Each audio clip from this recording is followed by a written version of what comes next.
You ever notice how, once you hit 55, suddenly everyone assumes your only career goal is staying awake through the evening news?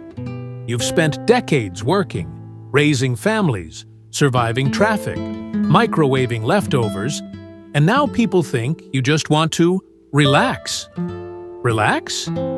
You've been relaxing in rush hour gridlock for 40 years. You've got energy. You've got stories. And guess what? Those stories could actually pay. Imagine this. You turn your lifetime of neighborhood gossip, local history, into a legitimate business. You become the go-to expert on who built what, who lived where, and who should really get credit for planting that oak tree in front of City Hall. And it's not just about fun facts. It's a service.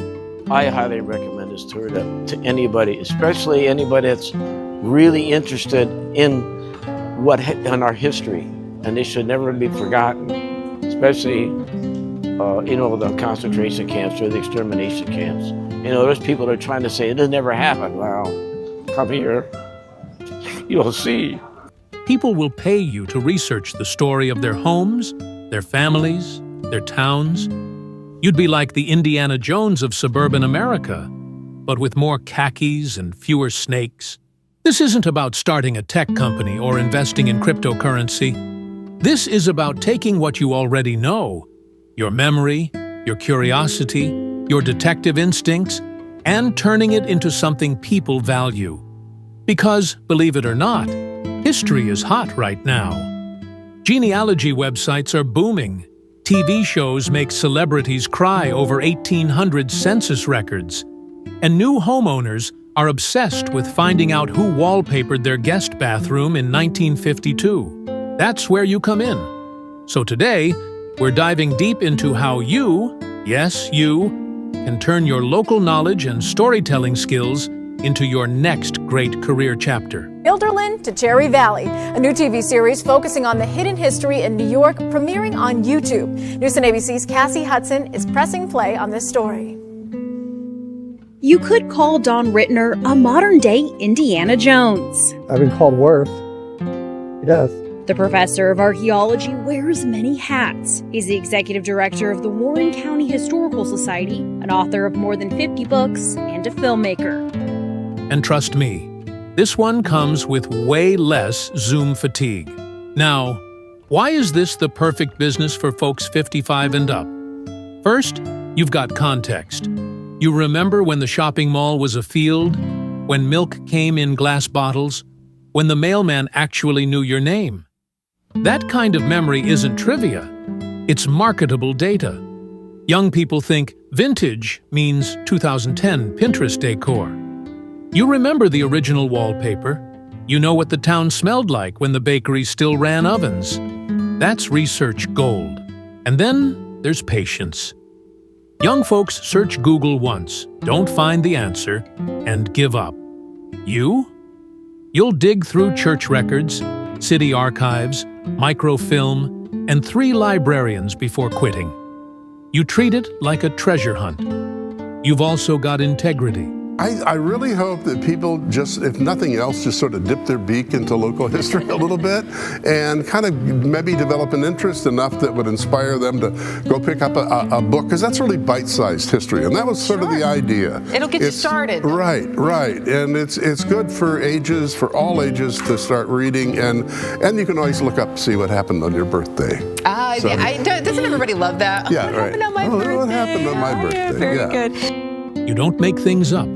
You double-check. You don't post it on social media for likes. You print it, bind it, and deliver it with pride. Financially, this is perfect.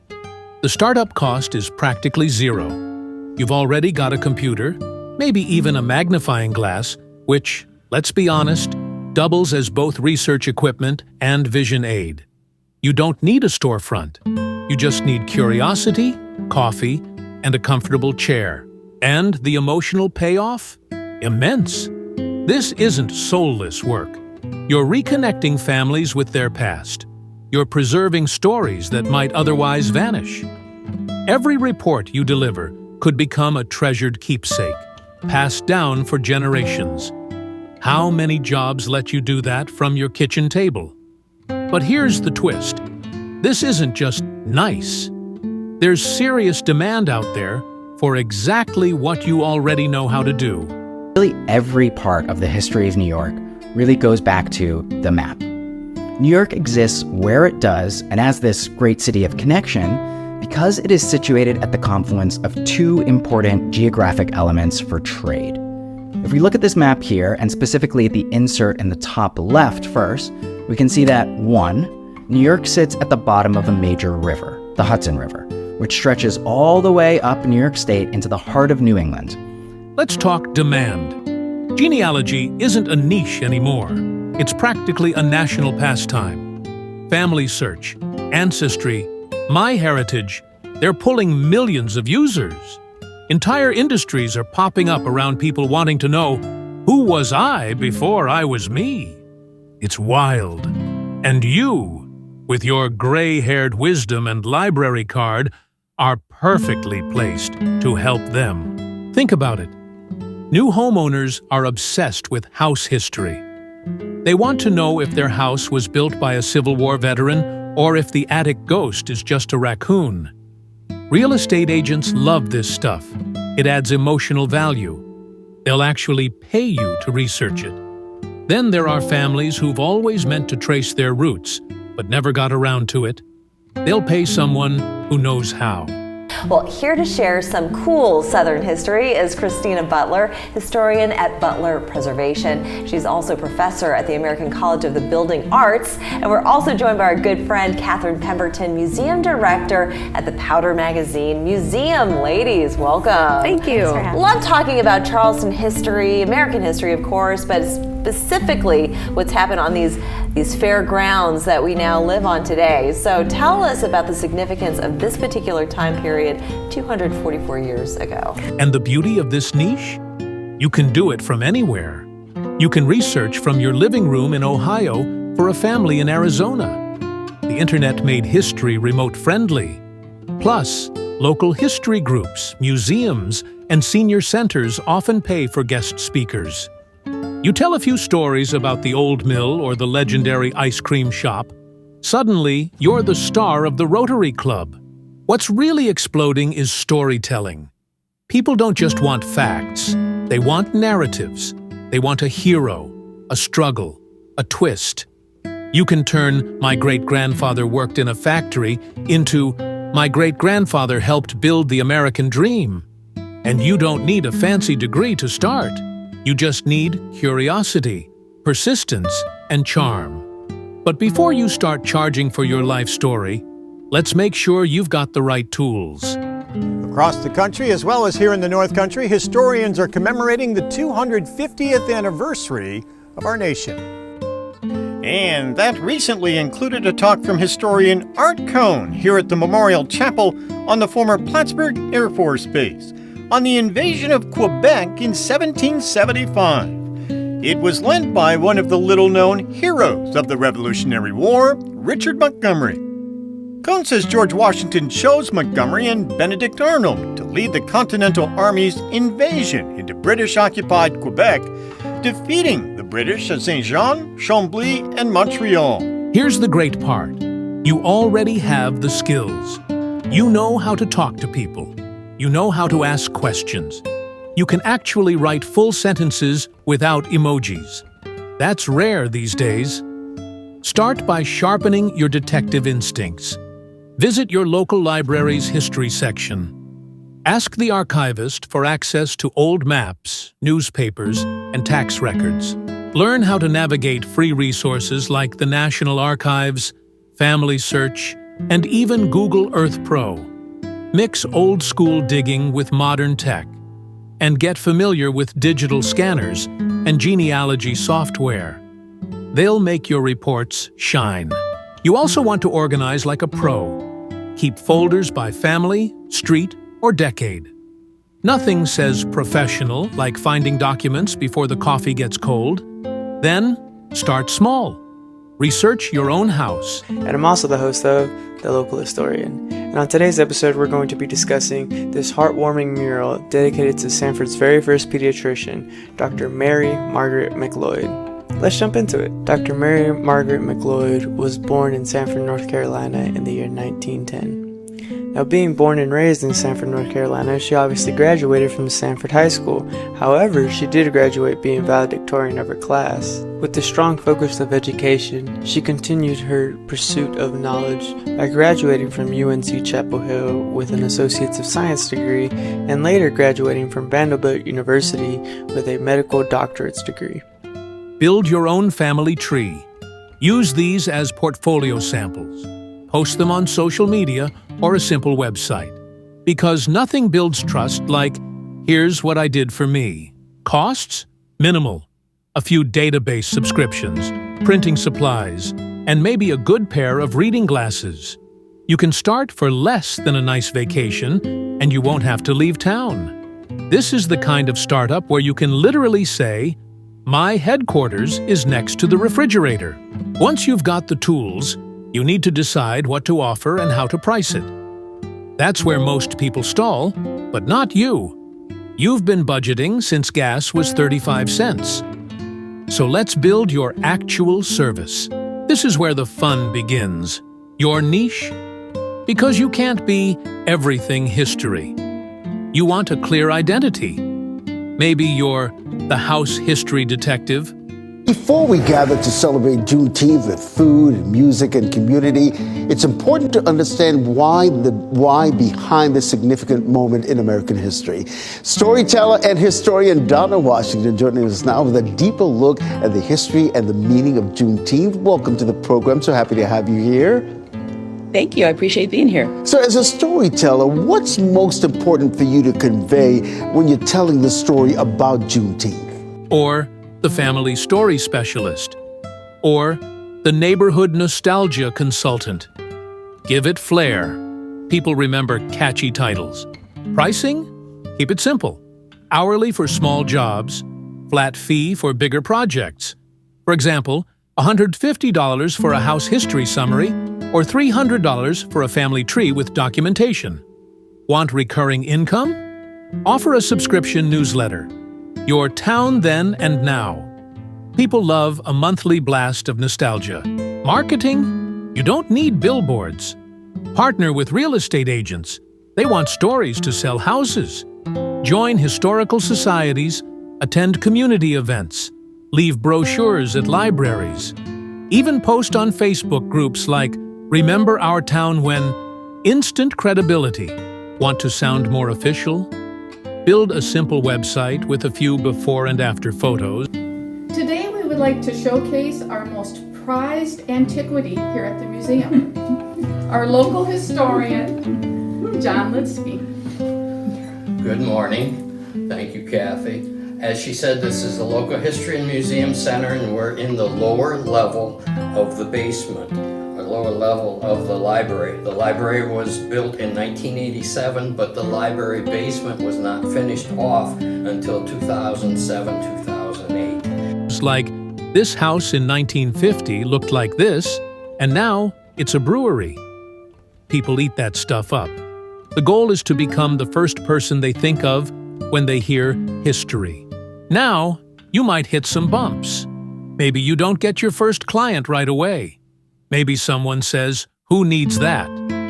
But trust me, when you hand someone a beautifully researched report about their grandparents, they won't just thank you, they'll cry, and then they'll call their friends. But before you go printing business cards that say, "Professional historian of everything," let's talk about what can go wrong and how to handle it.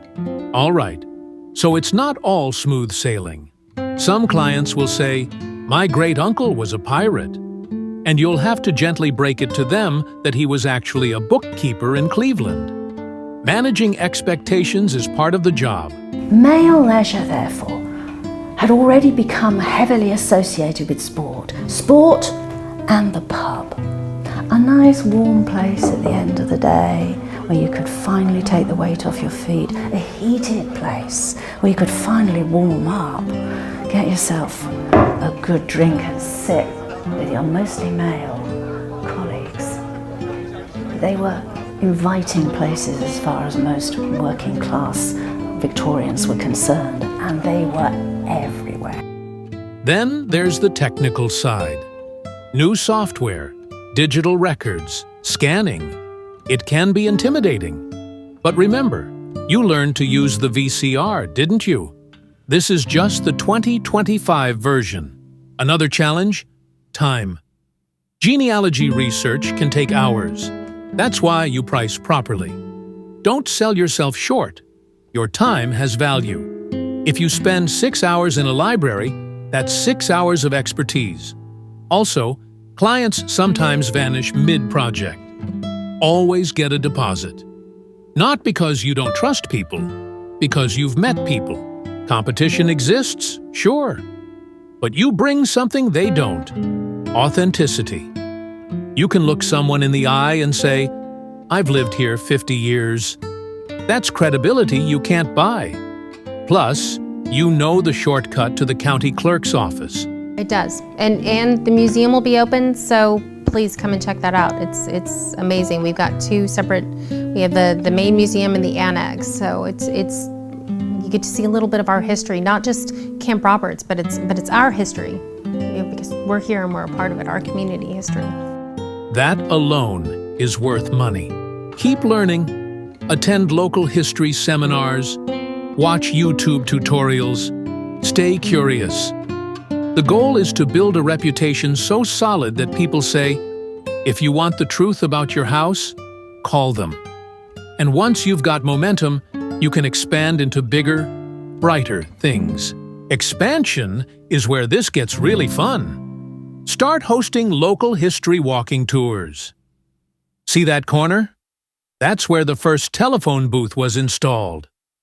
People love hearing stories while walking slowly and eating ice cream. Charge a ticket fee, or run workshops. Build your family tree in a weekend. Boom! Instant community celebrity. Create bundles. A house history package with before and after photos, a framed summary, and a QR code link to a mini website. On this hill south of Schaeferstown, there once was a tower, according to local legend. And this was not a tower like anything else. It was actually like a pyramid, a wooden pyramid with a cannon on top. Why did it have a cannon? Well, it was because of this man, Baron von Stiegel. He was a man that lived in utter opulence. He also liked to do things that were very eccentric, like, for instance, having a cannon shot off whenever he would arrive or depart this town. Sell gift certificates, perfect for holidays. Partner with real estate offices and local museums. Once you start networking, opportunities pop up like wildflowers. Feeling adventurous? Turn your stories into content. A blog, a podcast, a YouTube channel where you share one amazing local story per week. You build a following and get paid for ads or sponsorships. You can even self-publish books. The Secret History of Our Town. People love buying local nostalgia. And if you really take off, hire help. A younger research assistant to handle digital tasks. You do the storytelling, they handle the scanning. That's called delegation, and it's beautiful. Because at this age, you don't want more work, you want more impact. And this business lets you do that. You're not just earning extra income, you're building a legacy and keeping history alive. Everybody's family has an interesting story. Meet Minister Stretch Sanders. This local Black historian, community organizer, and activist is known for his work across the valley, but it's one of his hobbies that has been keeping him busy. That's the interesting thing about genealogy, is that you never know what's in the closet. He's learned a lot looking into his family's own history. For the last 10 years, I've been tracing our family back, trying to find information on the one that started our family after enslavement and during enslavement. He tells me his family's stories have been passed down through generations by word of mouth, but digging through records, he learned a lot more. So, let's sum it up. You've got the knowledge, you've got the time, and you've got the tools. You don't need to invent a new app or become a TikTok star. You just need to turn your curiosity into a service. The market is ready. People want meaning. They want connection. And who better to provide it than someone who's been around long enough to see rotary phones come and go twice? Take one step today. Call your library. Look up your county's property records. Ask a friend if they know who built their house. That's the first domino. Once it falls, momentum starts. Before you know it, you'll have clients, stories, maybe even a waiting list. I love the borough so much, and I know about its history that I want everyone to have that same, not passion for it, because not everyone's a historian, right? But an appreciation. Yep. Like, people appreciate a good piece of history about their hometown. Sure. Even if they're not into the history at all, you know, you're driving by or you're like, hey, you know, do you know? People love that stuff. And then they look at you, they go, only you would know something like that, but thank you. Yeah. Like, I really enjoyed learning that fact. So there's a way to do this. And here's the real punchline. You're not retiring, you're retooling. You're not fading out, you're zooming in. You're using everything you've learned in life to create something new and valuable. That's not just work, that's art. So go ahead, grab your magnifying glass, dust off those old photos, and start your next chapter. Because this isn't the end of your career. It's your second act, and it's about to be your most exciting one yet.